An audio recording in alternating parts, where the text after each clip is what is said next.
Entonces los escribas y los fariseos le trajeron una mujer sorprendida en adulterio, y poniéndola en medio le dijeron: Maestro, esta mujer ha sido sorprendida en el acto mismo de adulterio. La Sagrada Escritura nos enseña que los escribas y los fariseos tenían un cuadro, un marco. Siempre ellos tenían normas establecidas por ellos mismos. La Biblia dice que ellos ponían carga en el pueblo, pero ellos ni con un dedo la movían. Y estaban atentos al pecado de todo el pueblo, pero ellos para el pueblo no cometían pecado. Y es por ende que desde que Jesús comenzó a ministrar en el pueblo de Israel, después que había comenzado a ejercer su ministerio, se había levantado contra él una persecución. Jesús se había manifestado, primeramente profetizado o anunciado a través de los profetas, y quienes tenían la responsabilidad de recibirlo, lo rechazaron. Es por ende que cuando Cristo se manifiesta haciendo milagros, señales y prodigios, ahí comienza la persecución. Jesús vino diferente a los profetas. Jesús vino diferente a los maestros de la ley. Jesús vino siendo inspirado y dirigido por el Espíritu Santo, sintiendo compasión de los pecadores y de aquellos que habían sido rechazados por la sociedad. Es por ende que dice la Escritura que cuando Cristo había llegado delante del pueblo, ellos vinieron a él para ser enseñados, porque todos sabían que él tenía palabra de Dios. Porque en el capítulo 5 de Mateo, Jesús dice en el Sermón del Monte: bienaventurados los pobres en espíritu, porque de ellos es el reino de los cielos. Entonces, esta palabra había provocado en ellos una necesidad espiritual, porque ellos habían escuchado a los profetas. Si usted analiza la Escritura, Juan el Bautista comenzó bautizando en el Jordán, y como él tenía algo diferente, todos le seguían. Todos iban donde él a escuchar su palabra. Todos iban donde él para ser bautizados por él. Hasta los guardias romanos iban donde Juan a decirle qué tenemos que hacer. Y Juan entonces le daba instrucción a lo que ellos tenían que hacer. Pero ¿por qué el pueblo entero seguía a Juan en el momento antes de que Cristo se manifestara? Porque Juan tenía la unción del Espíritu Santo.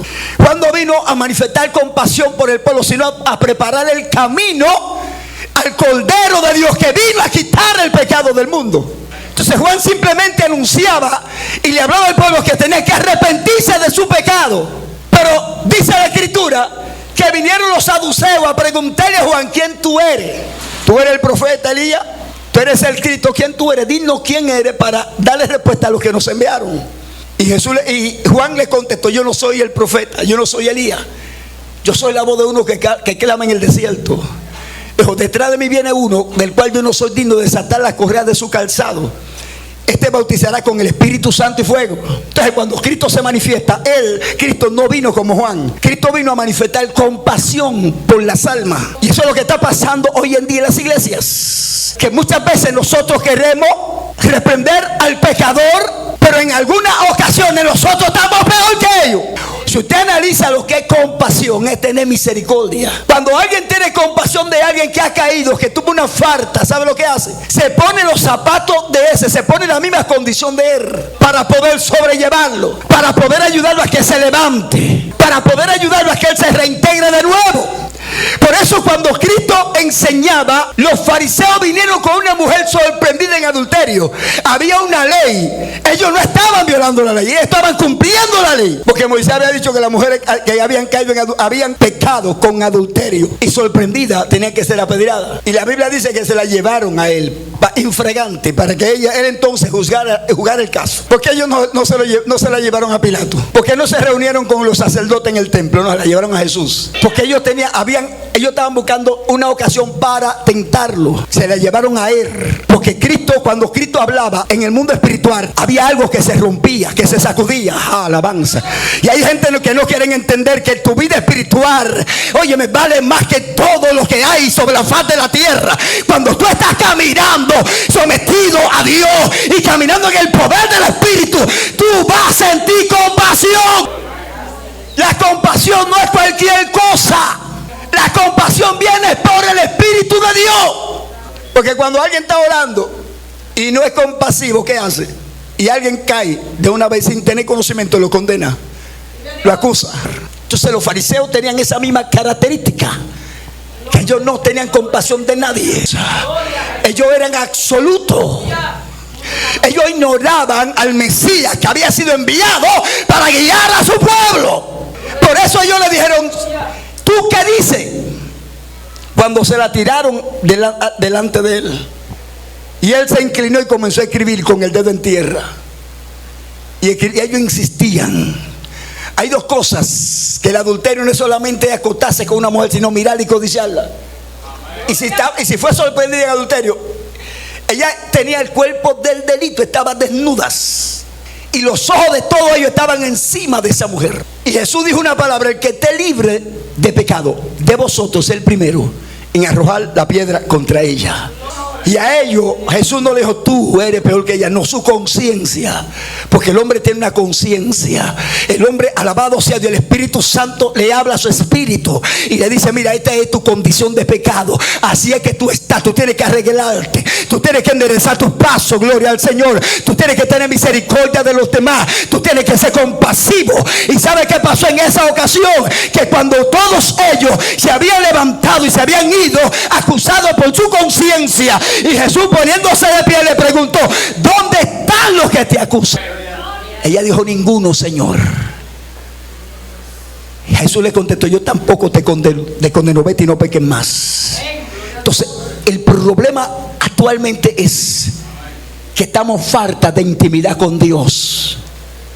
La iglesia está falta de buscar la presencia. Nosotros buscamos a Dios rutinariamente.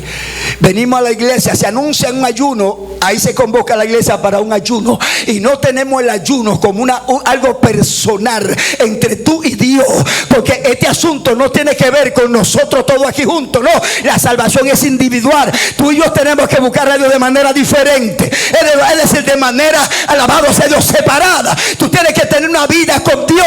La Biblia dice, hablando el apóstol Pablo, que el que viene al Señor se hace uno con Él. Cuando tú te haces uno con Él, es que tú caminas conforme a su palabra y a su voluntad. Y nadie puede caminar conforme a la voluntad de Dios si no está en el Espíritu, porque esto no tiene que ver con la carne.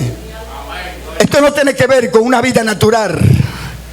Lo que es carne, carne es. Por eso Nicodemo, cuando fue delante de Jesús en San Juan, en el capítulo 3, cuando él fue delante de Jesús de noche, ¿quién era Nicodemo? Un maestro, un intérprete. No era cualquier cosa.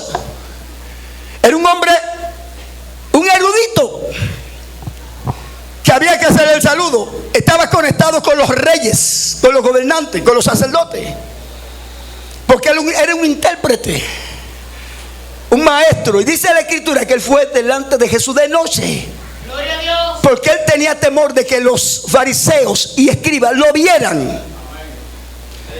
Porque en las reuniones que se hacían, se elaboraba un plan de ver cómo podían hacer que Jesús fuera tentado y cayera.